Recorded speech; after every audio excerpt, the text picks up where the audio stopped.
All right. All right, let's just go through and talk about some of the new stuff for CHA launch. What I'm excited about, obviously, for a seasonal show or just seasonal dies and folders, it makes it pretty fun. So some of the new ones that have got a lot of buzz at the show, of course, are some of the decorative strips. Decorative strips, of course, are going to be our thinner dies, right? These are going to be for cardstock or paper. So the first one, of course, are going to be these banners or pennants, and the nice thing about this is that it actually cuts individual flags. So this is not a score, these are going to be individual cut pieces that come out.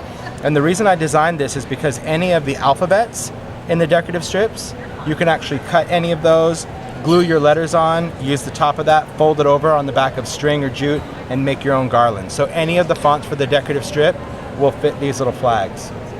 You can also turn them this way, and you can stamp little words on them and fold this part around a stick. So they're long enough to do pennants, but they could also be little cupcake flags, or, I mean, just flags and pennants are fun, but again, every little edge is tattered and jagged, so it's not like just cutting clean lines, which I thought was fun. Then, of course, we wanted to push the envelope on the decorative strip. So when it came to how much metal can you put in there to actually cut, we did this one. Normally I would cut, I know. That's what they said when I gave them the art. They're like, oh my gosh, are you kidding me? I'm like, come on, we can do it. All right, so let's just take a piece of cardstock, we'll put it on, we'll cut out this web, which is good. So we're gonna work on the vagabond, so I'm gonna need my platform and shim, so that's gonna get clipped on there. And if you're unsure what you need to use, just look at the picture. I'm using a decorative strip, I need it. Put it there. We're also gonna need longer cutting pads because I only wanna run it through one time. You can see she's run that through a few times. That actually looks good. Just like that. All right, I'm gonna get everything on there because we need to make sure that the die, platform, everything stays on there. And we're gonna run this through. Rolling, rolling, rolling.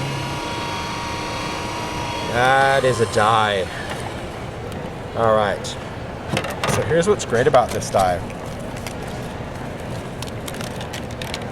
This die has a significant amount of detail. Of course, this is gonna be your punchy friend, but you know me, I'm not much of a puncher, so you just take the paper. You'll get a lot of it to come out. Then you can go and you'll have to pick out obviously the small stuff, but this is just gonna give you an idea of what you're gonna end up with. So all of those little elements and little areas, that's all gonna be die cut. So this web cuts in one piece, which is so cool. Another thing I love about this die is not only is it a great kind of spider web, but it could be a great crackle background. So I'll show you, I'm gonna grab some quick samples. This one, check that out for a background. So this is just taking that die, cutting it out of manila. This is from Mo Saha, she did a great job. Glued this down onto manila and then did all of your inking. I know, isn't that cool? So you can go in, again, if you cut the spirals, it could be a spider web, but it could also just be a crackled background or mosaic background, depending on how you cut up the pieces and reapplied them. Isn't that great? It's such a cool detailed die.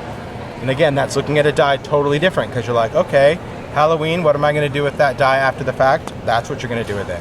And you could even go in as far as to cut it out of colored cardstock, glue it down, and then fill in different areas with glossy accents. So you can create all sorts of dimensional tiles as well, a whole different way to mosaic. So that's a fun die.